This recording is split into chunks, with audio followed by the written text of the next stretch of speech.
There are some stories that just get under your skin and stay there. Arthur Miller's Death of a Salesman is one of those.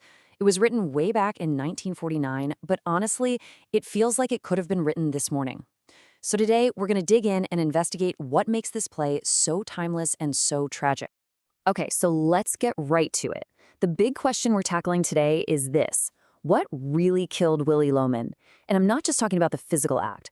We're going to peel back the layers and look at the whole messy web of forces, personal, family, society, that all led to this man's tragic end. So, to really get to the bottom of this, we've got to start with the big one, the American dream. But hold on, this isn't the pull yourself up by your bootstraps version you might be thinking of. The dream in this play is something a little different, a little more specific. Yeah, see, in the world of this play, the American dream got a weird twist. It wasn't so much about hard work or innovation, it was about personality. It was this crazy high-pressure formula where success was a performance, and your value was basically measured by how popular you were. And this quote right here, this is basically Willie Loman's Bible. For him, being well-liked wasn't just, a nice bonus. It was the entire game. This was the philosophy he staked his whole life on, and the one he was desperate to pass down to his sons. Okay, so we've got the dream. Now let's meet the dreamer. Let's talk about our main character, Willie Loman, a guy who's trapped, just chasing this thing that's always just out of reach.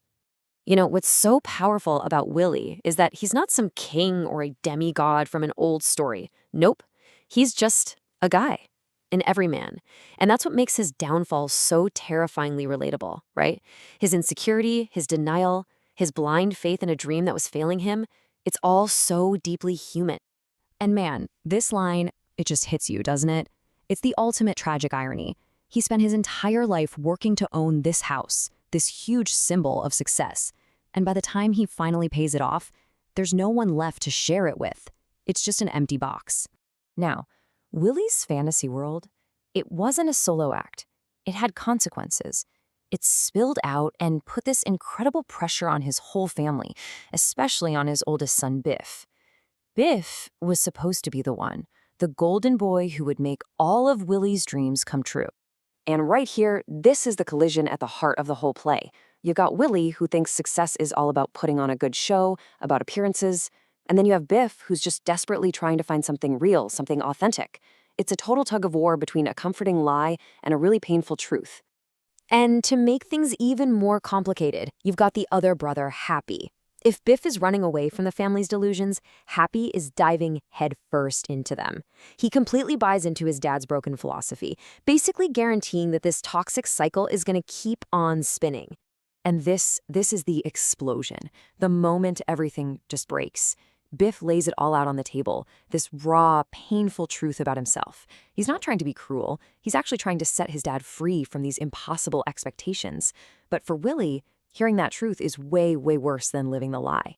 All right, to really solve this case, we have to become detectives for a minute. We need to look at the clues Willie left behind.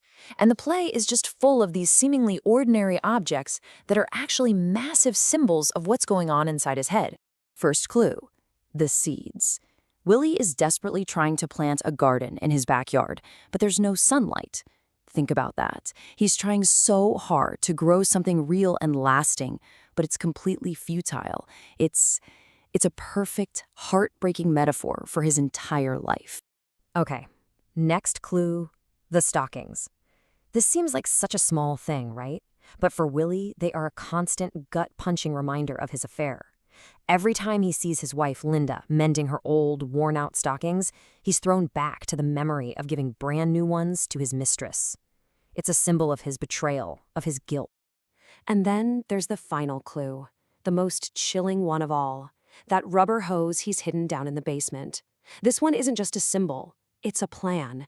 It's the cold, hard proof of his desperation, his quiet plan for a way out, his final, tragic attempt to be worth more dead than alive for his family.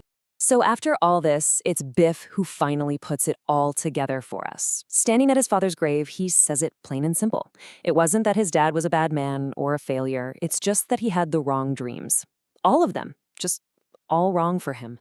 So we've looked at the evidence, the societal pressure, the personal delusions, the family drama, the symbolic clues.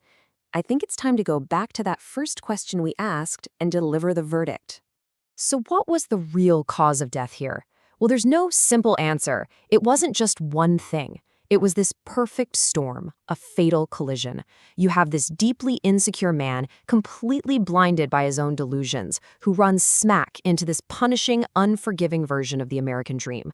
He was crushed by the weight of it all. And the reason this play from 1949 still hits so hard today is because it holds up a mirror to our own world. It leaves us with this really uncomfortable but crucial question.